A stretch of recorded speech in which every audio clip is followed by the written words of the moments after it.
Students, আজকে তোমাদেরকে যে চ্যাপ্টারটা আমি পড়াতে যাচ্ছি তার নোটসটা অলরেডি আমি তোমাদেরকে পাঠিয়ে দিয়েছিলাম। এটা হচ্ছে সপুষ্পক উদ্ভিদের নিষেক পদ্ধতি, অর্থাৎ সপুষ্পক উদ্ভিদের যৌন জনন বা ফ্লাওয়ারিং, যেটাকে আমরা sexual reproduction in flowering plants যেটাকে আমরা বলছি, সেই চ্যাপ্টারের মধ্যে দুটো পার্টে আমি আজকে এই পুরো জিনিসটা পড়াবো। প্রথম পার্টটা হচ্ছে একটা নিষেক বা ফার্টিলাইজেশনের আগে পর্যন্ত আজকে আমি পড়াবো। নেক্সট যে ভিডিওগুলো আমি তোমাদেরকে দেবো সেটা হচ্ছে ফার্টিলাইজেশনের পরেরটা। ঠিক আছে, আজকে আমরা প্রথম পার্টটা অর্থাৎ নিষেক পর্যন্ত আজকে আমরা কিন্তু এই চ্যাপ্টারে পড়তে যাচ্ছি। ঠিক আছে, আচ্ছা প্রথমে আগে বলে নি, দেখো আমাদের ক্লাস 11-এ তোমরা যে জিনিসটাকে পড়ে বড় হয়েছিলে, যে একটা ফ্লাওয়ার বা ফুল, একটা সপুষ্পক উদ্ভিদ বা যেটাকে আমরা বলি ফ্লাওয়ারিং প্ল্যান্ট, তার যৌন মানে জনন স্তবক বা সেক্সুয়াল একটা পার্টই হচ্ছে ফ্লাওয়ার। এই জনন স্তবক বা সেক্সুয়াল পার্ট যেটা ফ্লাওয়ার বলি, তাকে আমরা একটা আইডিয়াল ফ্লাওয়ার কাকে বলি বা একটা আদর্শ ফুল কাকে বলি। তা এটা বলতে গেলে আমরা অনেকেরই একটা ভুল ধারণা আছে যে আমরা বলি যে ফুলের চারটে স্তবক মানে কি বৃতি, দলমণ্ডল, গর্ভকেশর, পুংকেশর, মানে এই চারটে থাকে, তাকে নাকি আমরা আদর্শ ফুল বলি। ব্যাপারটা তা নয়। একটা আদর্শ ফুল হতে গেলে তাকে তিনটে অংশ থাকতে হয়। এই তিনটে অংশ কি কি একটু বলছি, দেখে নাও। বলে দেখো একটা আইডিয়াল ফ্লাওয়ার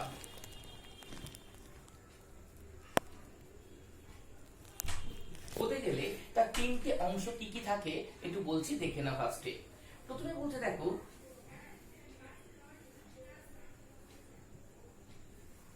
এরকম যদি একটা ফুল আমরা দেখে নিই, তাহলে প্রথমে ফুলের এই অংশটাকে আমরা বলি পুষ্পবৃন্ত।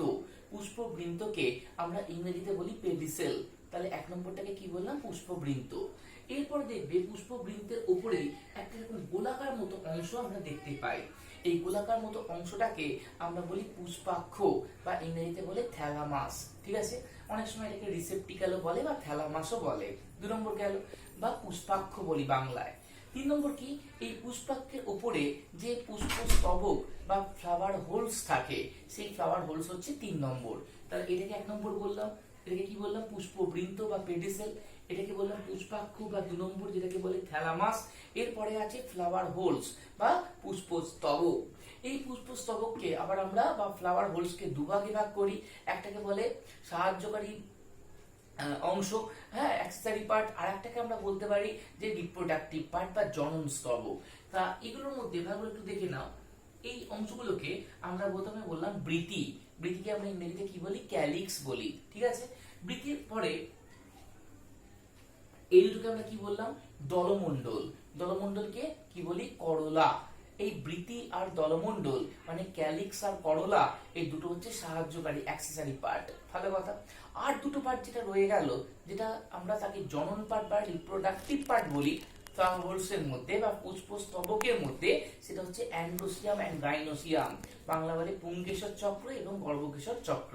দেখো এগুলোকে আমরা পুংকেশর চক্র বলি, আর এটা হচ্ছে গর্ভকেশর চক্র। তাহলে একটা আদর্শ ফুল হতে গেলে তার তিনটে অংশ কি কি। নাম্বার 1 পেডিসেল বা পুষ্পবৃন্ত, দেখো যে মোটাটার উপরে ফুলটা দাঁড়িয়ে আছে। 2 নম্বরটাকে বলে পুষ্পাক্ষ বা পুষ্পাক্ষকে ইংরেজিতে কি বললাম আমরা, থ্যালামাস। আর 3 নম্বরটাকে বলে ফ্লাওয়ার হোলস বা পুষ্পস্তবক।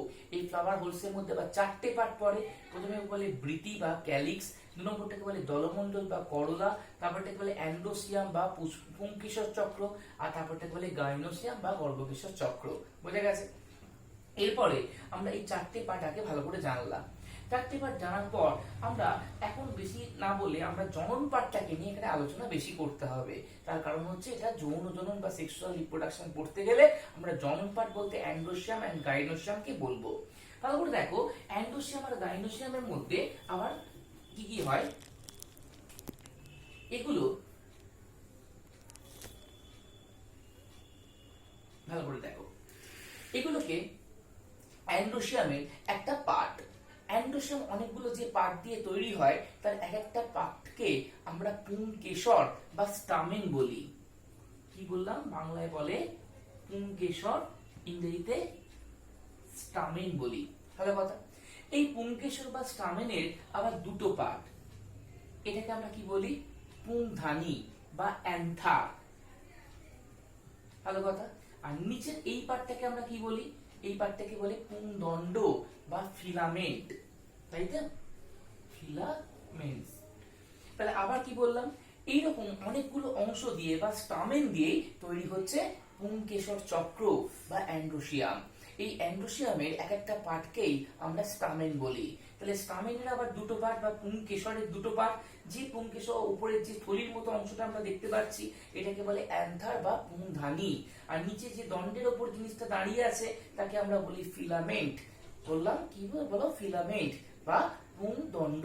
ঠিক আছে, এবারে আমাদের এই ওপরের যে পার্টটা যাকে আমরা বলি অ্যান্থার, সেই অ্যান্থারটাকে একটু ভালো করে পড়ছি, একটু দেখে নাও। কারণ এই অ্যান্থারের ভেতরেই আমাদের সব থেকে পোলেন বা পোলেন গ্রেন বা যেটাকে আমরা বলি পরাগ, সেটা তৈরি হয়। ঠিক আছে, একটু দেখে নাও। দেখো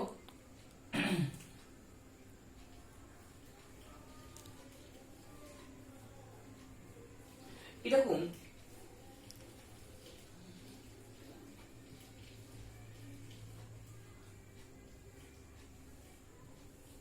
দেখো এখানে মোটামুটি দু ধরনের পুংধানী বা অ্যান্থার হতে পারে। এটা একটা অ্যান্থার আর এটা একটা অ্যান্থার। ভালো করে দেখো, এটাকে আমরা এক কথা বলি এটার একটাই পার্ট, তাই তো। এটা দেখো দুটো পার্ট। তাহলে যে পুংধানীর বা অ্যান্থারের এরকম একটাই পার্ট তাকে আমরা বলতে পারি মোনোথিকাস অ্যান্থার। ঠিক আছে, আর যার এরকম দুটো পার্ট তাকে আমরা বলতে পারি ডাইথিকাস অ্যান্থার। ভালো করে দেখো, মোনোথিকাস মানে যার একটাই খণ্ড বা লোব, আর যার এরকম দুটো খণ্ড তাকে আমরা বলি ডাইথিকাস। তাহলে অ্যান্থারের দু রকম হলো, একটা মোনোথিকাস অ্যান্থার আর এটাকে বলে ডাইথিকাস অ্যান্থার। মোনোথিকাস আর ডাইথিকাস, বোঝা গেল। মোনোথিকাস অ্যান্থার যেগুলো, তাদের মধ্যে দুটো এরকম ভেতরে থলির মতো অংশ থাকে, যে থলির মতো অংশগুলোকে আমরা বলি পরাগথলি বা মাইকোস্পোরাঞ্জিয়াম। এই পরাগথলি বা মাইকোস্পোরাঞ্জিয়াম যেটা মোনোথিকাস, তার মধ্যে দুটো থাকে, এই জন্য এদেরকে বলে বাইস্পোরাঞ্জিয়েট। কি বললাম, দুটো পরাগথলি থাকে বলে এদের মধ্যে একে বলে বাইস্পোরাঞ্জিয়েট। বোঝা গেল। আর এদের মধ্যে চারটে পরাগথলি চারটে কোণে অবস্থান করছে, এই চারটে পরাগথলি থাকে বলে এদেরকে আমরা বলি, বলো, টেট্রাস্পোরাঞ্জিয়েট। তাহলে আবার বলছি, মোনোথিকাস মানে একটা লোক, ডাইথিকাস দুটো লোক। মোনোথিকাসের মধ্যে দুটো পরাগথলি থাকে, এই জন্য বলে বলো বাইস্পোরাঞ্জিয়েট। আর ডাইথিকাসের মধ্যে চারটে পরাগথলি বা মাইকোস্পোরাঞ্জিয়াম থাকে, তাই তো, তাই জন্য এটাকে বলে টেট্রাস্পোরাঞ্জিয়েট। বুঝে গেছে। এবার দেখো, এই পরাগথলিগুলোর ভেতরেই পরাগ রেণু বা পোলেন গ্রেন তৈরি হয়। বুঝে গেছে কি বললাম,